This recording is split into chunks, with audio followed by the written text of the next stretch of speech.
Ce jour dédié pour une bonne parnassa, un bon gagne-pain, avec beaucoup de bénédictions, à Yitzhak ben Yehudi Bezrat Hashem.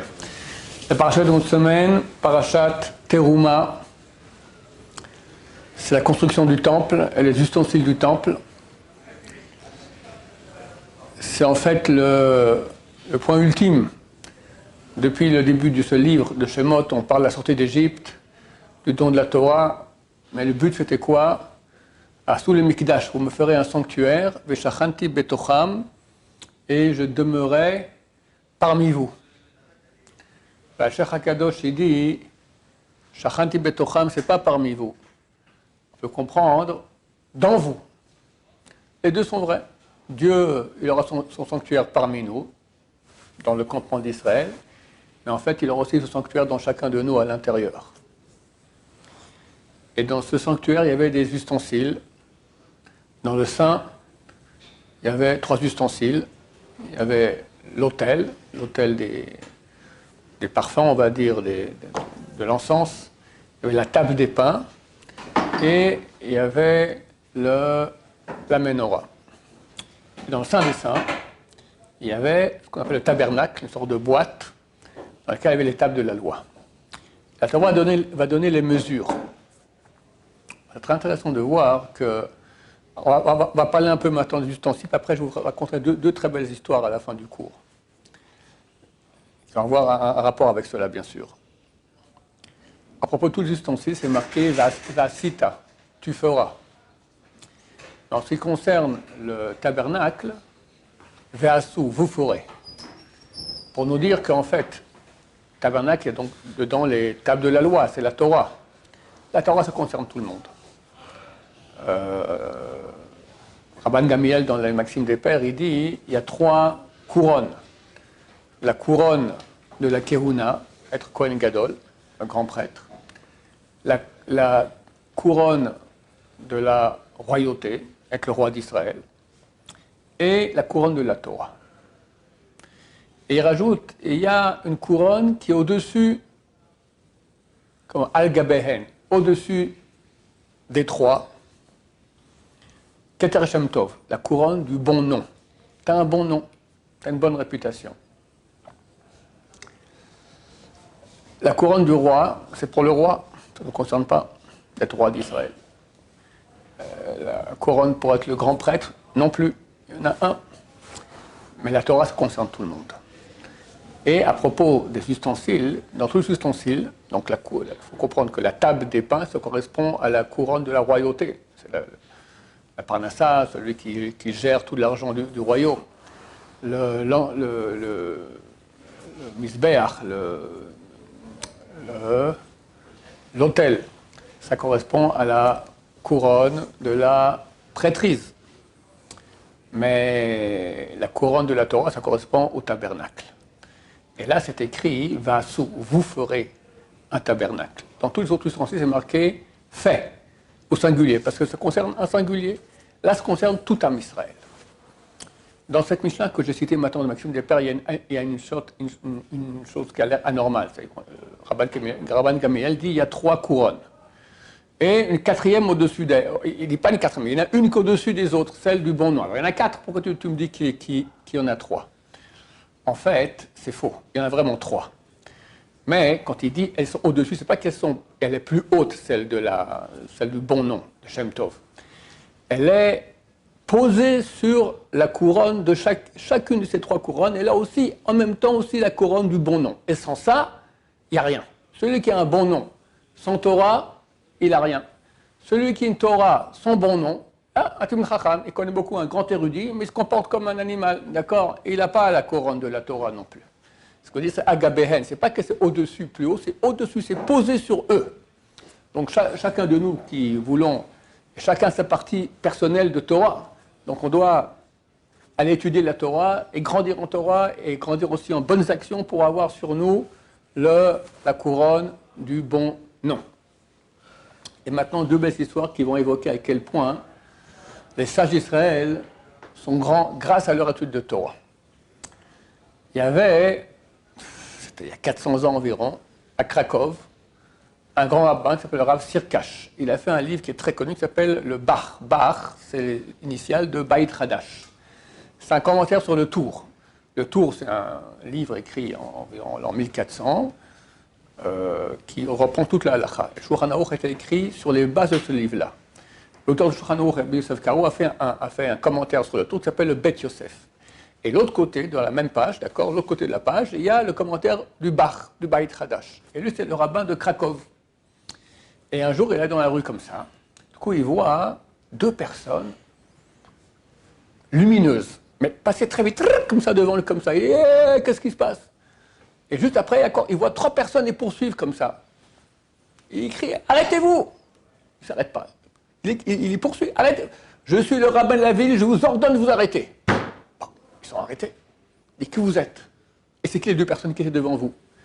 Ils disent, les deux personnes qui étaient avant nous, c'était Eliyahu Hanavi et son élève Elisha. C'est peut-être les deux plus grands prophètes qu'on a eus dans l'histoire juive. Eliyahu Hanavi a pu ressusciter un homme, et Elisha, il a demandé à Eliyahu Hanavi qu'il ait le double pouvoir. Il a ressuscité deux personnes. Et nous, moi je suis Gehazi, aussi mes deux enfants. Gehazi, c'était le serviteur de Elisha, et il a fait des choses très très mauvaises. Il a été puni de lèpre, d'accord? Il a été puni, et je suis puni maintenant que je dois le suivre toute ma vie, je dois les suivre comme ça. On les suit en courant. Mais qu'est-ce qu'on fait ici à Cracovie? Eliyahu Hanavi et Elisha sont allés voir le Megillah Amukot. C'est qui le Megillah Amukot? C'est un rabbin qui s'appelle le Rav Nathan Netta Shapira, qui vivait à l'époque, et qui a écrit un livre extraordinaire qui s'appelle Megillah Amukot. Il dévoile les profondeurs. Un livre extraordinaire, c'est un très grand kabbaliste, très très très profond. Ok, la question que chaque être normal se pose, d'accord, il leur dit, mais pourquoi vous allez chez le Megillah Amukot? Moi aussi, mais pourquoi pas chez moi? Moi aussi. Alors, Gehazi lui dit, oui, mais toi, tu es le rabbin de la ville. Or, c'est écrit qu'il faut être super humble. Mais quelqu'un qui a le rabbinat, il doit avoir un peu d'orgueil. Combien? C'est marqué un huitième d'un huitième, un 64e d'orgueil. Toi, tu l'as comme il faut, très bien. Mais le Hanavi ne peut pas venir avec ça. Il faut être super, super humble. Le Megillah Amukot, il est humble comme ça. Donc, pour ça qu'on ne peut pas venir chez toi, parce que tu es le rabbin de la ville. Ça, c'est la première histoire, pour vous situer un peu qui c'est le Bar. D'accord? Deuxième histoire. Il y avait, il est décédé à combien? Peut-être 50, 60 ans, il est décédé ici, le Rav de Brisk, ici en Israël, qui venait de Pologne. Et un jour, il est allé à Cracovie, le Rav de Brisk, sa jeunesse, il est allé pour voir deux choses. Il voulait voir la synagogue du Réma. Le Réma, c'est l'auteur du Shulchan Aruch des Ashkenazim, et la tombe du Megillah Amukot. Et il va là-bas au cimetière, il voit la tombe, il voit à côté, il y a une autre tombe, c'est marqué dessus, inconnu. Son ami pourra dire qui il est. Son ami, ça veut dire celui qui est à côté de lui, le Megillah Amukot. Il va voir les gens du cimetière, là, dit, c'est quoi ce truc-là, cette tombe-là? Ah, ça c'est une histoire, allez, on vous sort les cahiers, il y a 400 ans, d'accord, là-bas, il y a toute l'histoire qui est racontée. Et là, il a eu l'histoire. Le Megillah Amukot est décédé. Non, on l'a enterré.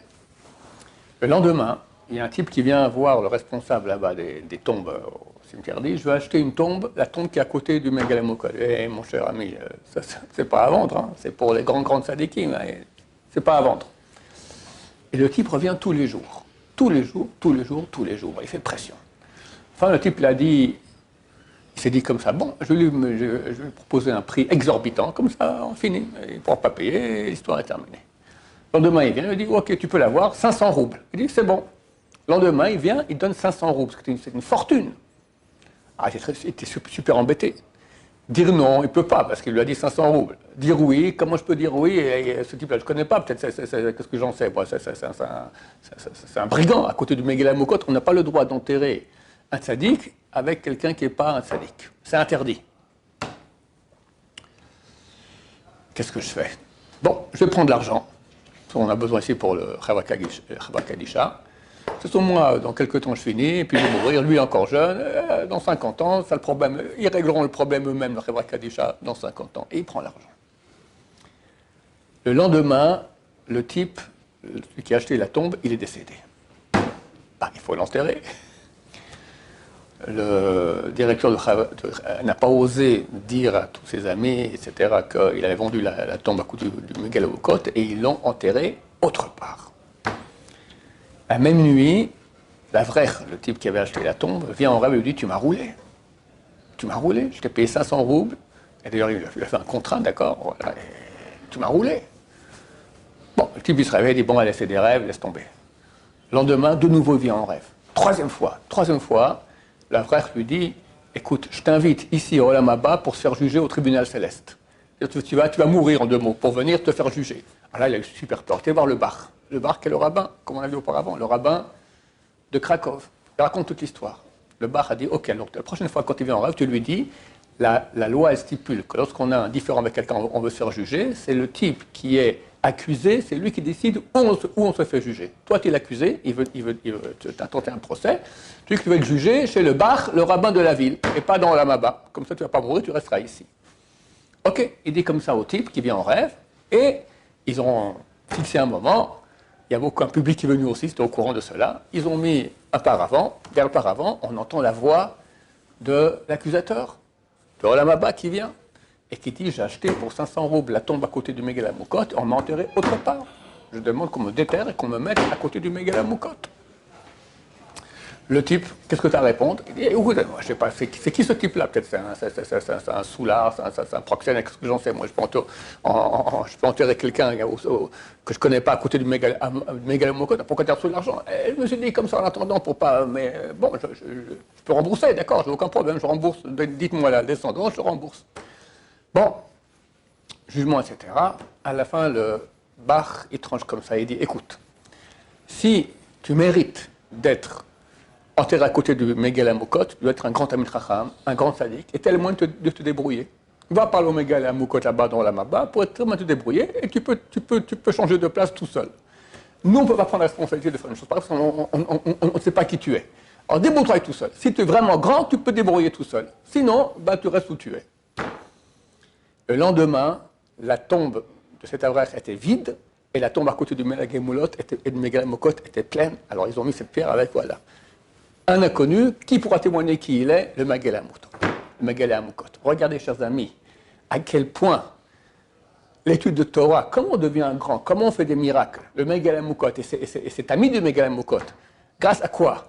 C'est pas grâce à la tzedaka, c'est très bien la tzedaka, c'est pas grâce à la prière, c'est très bien la prière, mais une chose qui est la plus grande que tout. Keter Torah, la couronne de la Torah. Celui qui a cela, il a tout. Tous les grands faiseurs du miracle qu'on a connus, Baba Saleh, etc. et d'autres, grâce à quoi ils ont fait ça? Grâce à l'étude de Torah. Alors, sous le Migdash, chacun il a sa partie de Torah, il peut avoir la couronne de la Torah, et s'il a ça, il a tout. Baruch Adonai, l'Olam, Amen, va Amen.